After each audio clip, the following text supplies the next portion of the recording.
Kurt, what's happening, man? Welcome to the show. Hey guys, what's happening? What's going on? Happy Thanksgiving, a little ahead of time, but I hope you guys have a great one. Yeah, man. Happy Thanksgiving to you as well. The way that this is progressing, I think, from a Caleb Williams perspective, it stands out to me that this past game, what he did yesterday, it felt like the Bears offense was more pocket based. Like Caleb's approach to things and the way Ben called it had him more stationary. But it struck me that it seemed like he was getting the ball out more consistently on time and in rhythm, even though the passes were frequently kind of errant. And I'm in my brain trying to view that as a sign of progress as Ben Johnson is kind of reprogramming Caleb to a certain extent. How did you see that part of it?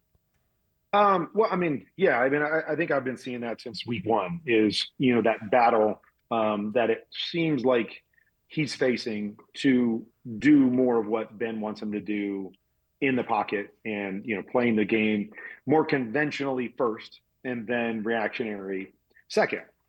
So I've been seeing that in that battle, and I say a battle because, there are times that it just doesn't look comfortable. It looks like he's fighting himself to stay there and to work through things.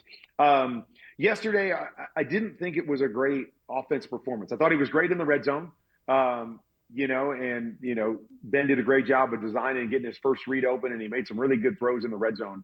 I thought overall it wasn't a really good game. I thought his eyes were in the wrong spot a lot of times. And that was one of the issues I had with Caleb last year is, and again, we have to take this in stages and depth, that last year was all pure progression type stuff. And that's hard for me to understand because when I know something's not going to be open, I get off of that and I get to the next thing. And there were a lot of times last year where I thought his eyes were stuck and started in the wrong spot. Could have been because of the offense. I think Ben has done a much better job in designing things and getting him started in the right spot. And I felt like in this game, there were just times based on the concepts that I saw that I couldn't figure out why his eyes were starting in a certain spot. And so that concerned me a little bit yesterday because I hadn't necessarily seen that or thought that was a theme in many games this year. But again, we've talked about it for a couple of weeks. What I love is that it wasn't a great offense performance.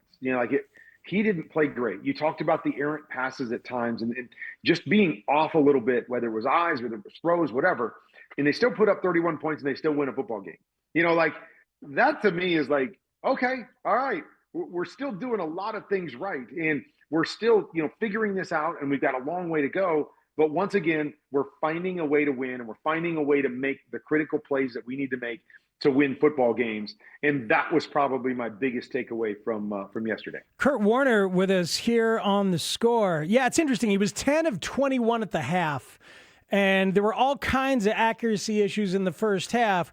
But then there were some halftime adjustments schematically from the coach and maybe with Caleb's comfort level. He talked about that a little bit after. But let's talk about the scheme because you know what you're looking at, and you tweeted something about how you felt like you saw the Mike Martz influence on Ben Johnson a lot in this one with the pinch. Could you explain to our listeners what that is that you saw? Because I think a lot of us are seeing some amazing things getting schemed open, and we don't know exactly how these guys are getting so damn open.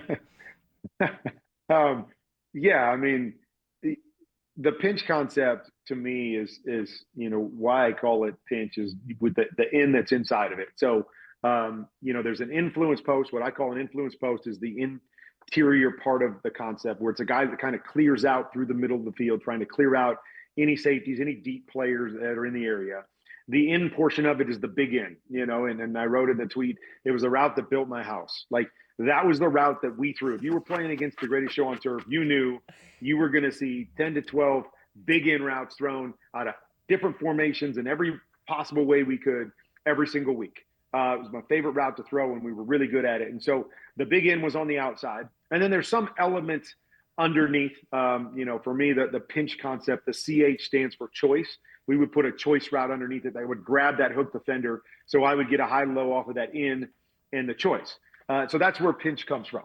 But it's been a staple. When Ben was in Detroit, they would run a lot of the pinch concept out of a lot of different formations, drop back, play action, doesn't matter. And they've done it in Chicago as well. But I just noticed it showing up a whole bunch yesterday. And it just kind of popped into my mind because I had read something a week ago or talked to somebody a week ago that just said something about how Ben had been influenced. I don't know if it's spending time with Mike or studying the playbook that we had or whatever. I think it was me. I think it was me on this show. Did you say it last? Yeah. Did you say it last week? Okay. Absolutely. Right. Come on. We have got we've got an ongoing conversation. It's a give and take. It's a beautiful thing. That's right. Okay, it was you. And so I don't know which one it is. Is he spent time with Mike? Is it studying, what we did? I'm not sure which one, but you can definitely see the influences. One of the touchdown passes, I think it was the one to Loveland on the quick post. Yes. Another play that we used to call 095 F post. Another one of my favorite plays. But they hit that down the goal line for a touchdown as well. So starting to just see some of those influences and some of those plays that were my favorites back in the day. And it's cool to see that they still work. Good quality concepts that have answers and understanding on why you're doing it. They still work in football. And so it's really cool to see. And it's fun because it brings back a lot of memories. That's awesome. Kurt, here's what Ben Johnson had to say earlier about Caleb improving in the middle of the field in terms, he said this, some guys get a little bit nervous, a little bit afraid to look away and then look back. He's always been a high-level steam thrower or bender versus too high. But now when you're talking about the daggers or the drift routes that we have in, I think Caleb's done a nice job of trusting the fact that he can turn his back to the defense and yet still flip around to make a decision whether to pull the trigger or not. Wonder what you think about those comments from Ben Johnson about Caleb and his progress. Well, I mean, you love to hear it because that's exactly, what we're talking about. The dagger route is that big end, and they throw it a lot. Again, I think he'll just get better and better at throwing it. But yeah, anytime as a quarterback that you have to look one side and then try to quickly come back to the other side and read something and verify what coverage you have there. There's a lot that goes into that. There's a lot that goes into the timing of making sure you're getting back there in a timely fashion so you can hit that big in route on time. The other thing is when you're coming back there to know exactly where your eyes need to go, exactly what defender you need to find to see. Is he getting depth? Is he staying low so I can make the throw up over the top? And so that is a challenging element when you're asking a quarterback to go from one side to another. And again, I think it's a route that Caleb has been solid at. I think that the next piece of it, and again, just going back to my time, I always felt like I could make that throw no matter how I had to make it. If a defender would drop deep, I had the ability to put the ball up and over the top, like what we call up and down. And so I could get it up and down quickly and still drop it into my guy. And so if you're going to run that route a lot, that would be the next step for Caleb, as we've talked about a lot of the drive throws and wants to throw the fastball a lot, is learning how to make more of that touch throw. So it gives you the ability to make that throw more often than not, no matter what the defense does. But again, all part of this process. And, I love that while they're learning and while they're going through the process and when Caleb doesn't have his A game, again, finding ways to win as a football team. And that excites you with where we're at this point in the season. It excites you with the record that they have at this point in the season, and has to excite you moving forward to go, we've seen this much progress and we're seeing wins this way. Man, what could it be? How good can we be by the time the season's over? And I think I'm like everybody else, excited to see what that looks like. The Pro Football and Arena Football Hall of Famer Kurt Warner, our guest here on Spiegel and Holmes on Chicago Sports Radio 670 The Score. And through my eyes as an old defensive lineman and just watching the way, almost like Brett Favre-esque, where like Caleb just rears back and puts so much gusto behind the ball. And it does seem like when he takes a few of the RPMs off, that does enhance his accuracy and his touch. And I'm wondering mechanically, because biomechanically everybody's body is going to be different, but are there things as you're continuing to study Caleb that you would maybe correct mechanically that might enhance the consistency of his accuracy? Yeah, well, I mean, there are things that you would do, but it's not always a natural thing for guys. Like when you talk about throwing the football, you throw from the ground up, and you throw with your body more than you throw with your arm. And so the arm should just be kind of a following piece. It's, I always use the analogy because a lot of sports are very similar.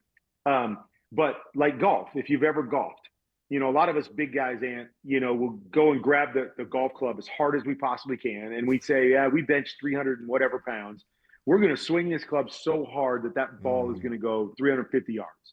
And we do that and the ball goes nowhere.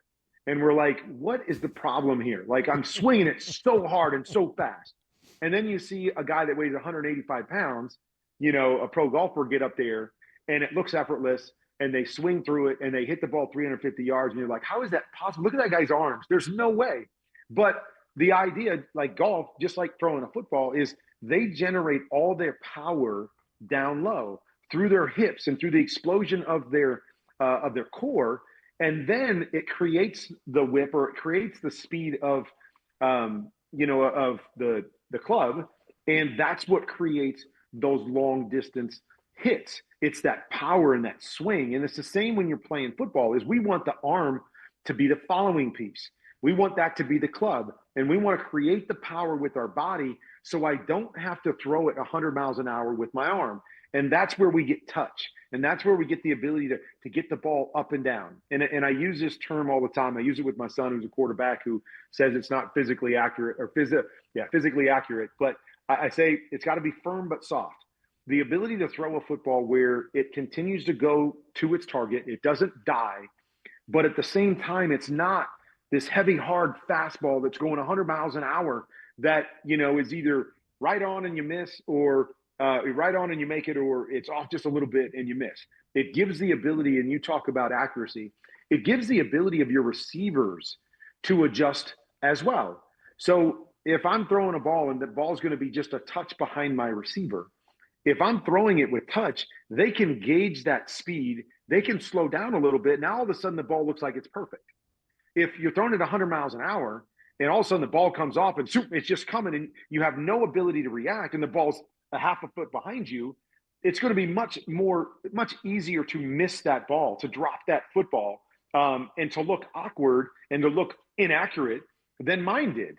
Even though the ball may be going to the same spot, I allow my receiver to help me make it accurate, to adjust to the football. And that's, to me, kind of the next step. I actually just broke down J.J. McCarthy, and he's got the same issue. I don't think Caleb has as much of an issue as J.J. does. Caleb is working on it, and there's times where you see the elements of being able to throw more with your body and taking something off of it. It's just not the natural thing for him. And J.J. struggles with that mightily, and that's why his accuracy is so far down, because it's either hit or miss. And that's all you get when you're throwing it 100 miles an hour. So there would be things that I would do to help him engage his core and his body more. But it's a hard thing for these guys that have these cannon arms and have always been used to saying, I can make every throw with my arm, so I'm going to.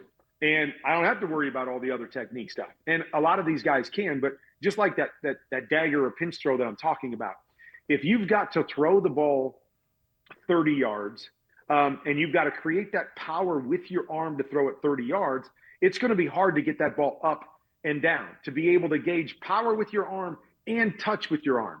If I can create that power with my body, and then I can change the trajectory or the touch with my arm by not moving it as fast, that's where I can get this up and down, and I can add these other elements to my game. And so those are the steps that some guys that aren't necessarily natural throwers. Natural throwers to me are guys that engage their body and athletically use their body. Other guys can throw the ball really well, but they're not natural throwers, and they use these other elements like a big arm to be able to carry them more than, like myself, didn't have a big arm, use my body and my power from my body to carry me. But it's also what made me very accurate, because the more I get my body going in the direction I want the ball to go, the ball's going to follow my body. If my body's off and my arm's trying to make the throw, that's where inaccuracies, come from. And so you're trying to get all that to tie together. It's reminding both me and Anthony, Kurt, of a conversation we've had about baseball pitchers so many times about how High effort guys. yeah, and but then when you see a guy like Verlander or Scherzer in their prime, you're like, oh, that's right, they can throw 98, but they also know they don't have to. They know they don't have to. In that regard, did you get a chance to watch Matt Stafford and Sean McVey do their thing last night? 30 touchdowns and 2 interceptions. It seems to be a pretty beautiful example of modern NFL offense that's going on right there right now. I mean, they just work so well together. They fit together. The numbers, I think, are a little bit unfair. I joke with that because they get down on the 1 yard line and they put Devontae Adams out there and they say, okay, stop him on a quick slant or a fade, and it's impossible. And so I don't know how many of their touchdowns have come on 1 yard throws to Devontae Adams. So that's why I say it's not fair. But they've got it going, and it's the right way to do it. They get down in the red zone and say, if you want to stop our run, we're going to leave Devontae out there, and good luck one-on-one stopping him. And Matthew can just put it wherever he wants. But they fit so well together. Matthew's playing at an extremely high level. He's smart with the football. When it's not there, he's not afraid to throw it away. It is fun to watch the way those two guys work together. Coach McVay makes a lot of the game easy for Matthew Stafford at times, and then there's a lot of times that Matthew Stafford makes Sean McVay right with the play calls that he has. And so it is a thing of beauty right now. The talent that they've got around them, it's going to be fun. I don't know who that team out there is that's going to stop this team because they've got so many ways that they can beat you. Gert, you're the best, my friend. I always love these opportunities to talk ball with you. No, it's always good to talk to you, my friend. Happy Thanksgiving, like I said, to you guys. Have a great one, and we'll talk next week. All right, so you're not cooking, right? We've talked about your cooking before. You're not. Are you contributing anything to the Thanksgiving feast, sir? I am not contributing. I'll buy the food. I guess I'll do that part of it. All right. But I will not be cooking. I've got some great cooks in my house with my wife and my daughter, and they'll do all the work. I got to work. I got to work Thanksgiving morning for game day morning. I get to do it from my house, but I'll be working in the morning, and then I get to come off the air and just sit down and eat. So I got I do have to do a little bit of work, but I got the best gig for sure. There you go. All right, enjoy Good to be it. Kurt Warner. Thanks, Kurt. All right, guys, take care. All right, we appreciate you. Some great stuff.